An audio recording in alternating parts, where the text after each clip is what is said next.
Merci Madame la Présidente. Alors Florence Portelli me rappelait que sur son territoire, la gauche a voté contre son plan piscine.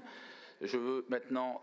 alors Madame Garnier, vous faites un constat qui est exact, qui vaut pour le national, mais pas pour la région, et je vous remercie d'avoir bien voulu faire la différence. Un mot sur notre bilan. C'est un bilan qui n'avait jamais été atteint. Je vous rappelle que mon prédécesseur avait financé 60 équipements en 6 ans, tout équipement confondu. Là, sur le seul plan piscine, c'est 54 équipements aquatiques, 107 bassins. 107 bassins. C'est un chiffre jamais vu. Deuxième élément, nous avons évidemment un plan. Quand on finance une piscine, on impose bien évidemment au maire d'avoir et de mettre en place le nombre de créneaux horaires disponibles, la capacité d'accueil des usagers scolaires, associatifs, individuels. On permet le développement des sessions de natation pour les plus jeunes franciliens issus des quartiers. Sur la seule Seine-Saint-Denis, c'est 10 projets, 10 équipements aquatiques sur la seule Seine-Saint-Denis. Vous voyez donc bien que la région a une politique avec Valérie Pécresse qui, sur ce sujet-là, est totalement en phase avec ce que vous avez dit. Et je vais aller plus loin. Il ne suffit pas, et nous avons lancé le plan de bassin d'apprentissage mobile que nous déployons ailleurs, sur tous les territoires, qui le souhaitent. Et nous passons évidemment par la fédération, mais aussi par les maires qui souhaitent faire l'acquisition de ces bassins. On peut aller jusqu'à 80% de financement, donc n'hésitez pas à dire aux maires de solliciter la région. Mais nous avons une politique qui est très en avance et que l'État ferait mieux de suivre, c'est la formation des maîtres nageurs sauveteurs. À l'échelle de la France, on a une carence de 3-4 000 maîtres nageurs sauveteurs.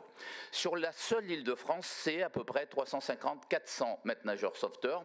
Nous avons décidé avec Valérie Pécresse de mettre un plan de formation que nous finançons intégralement. Entre 60 et 80 maîtres nageurs sauveteurs qui passent le BPGEPS, activité aquatique et de natation. Nous avons accueilli les stagiaires à la région, c'est 11 mois de formation, dont une partie pratique. Et cette partie pratique, en échange de notre subvention, nous avons obtenu de la Fédé qu'on puisse les positionner sur des mers, sur des communes, sur nos îles de loisirs quand ils le souhaitent, qui en ont besoin de ces maîtres nageurs. Il faut des maîtres nageurs. Et je vais vous dire une chose, et ça c'est important, vous devez avoir ça en tête. Pourquoi des maîtres nageurs démissionnent aujourd'hui ? Pourquoi ? Parce que leur métier a été dévalorisé depuis une circulaire. Alors je ne fais pas de politique parce que je ne rejette pas tout ce que les gouvernements successifs ont mis en place, mais sur ça, c'était une malheureuse réforme. Jusqu'à présent, quand des gamins allaient dans les piscines, ils étaient sous la responsabilité du maître nageur sauveteur et qui touchait des primes pour ça. Aujourd'hui, ce n'est plus le cas. Depuis qu'il y a eu une circulaire Blanquer à l'Éducation nationale, ils sont sous la responsabilité de leur maître d'école et parfois qui ne savent pas nager. Voilà, et c'est un sujet.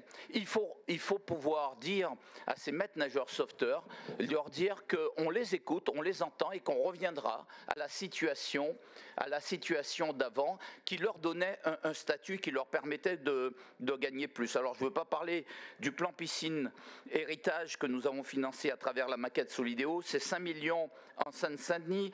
On ne va pas parler des piscines réhabilitées sur nos îles de loisirs, mais enfin vous voyez bien que votre préoccupation, Madame Garnier, rejoint la nôtre et merci de l'avoir portée à la région. Je vous suggère de la porter au niveau national.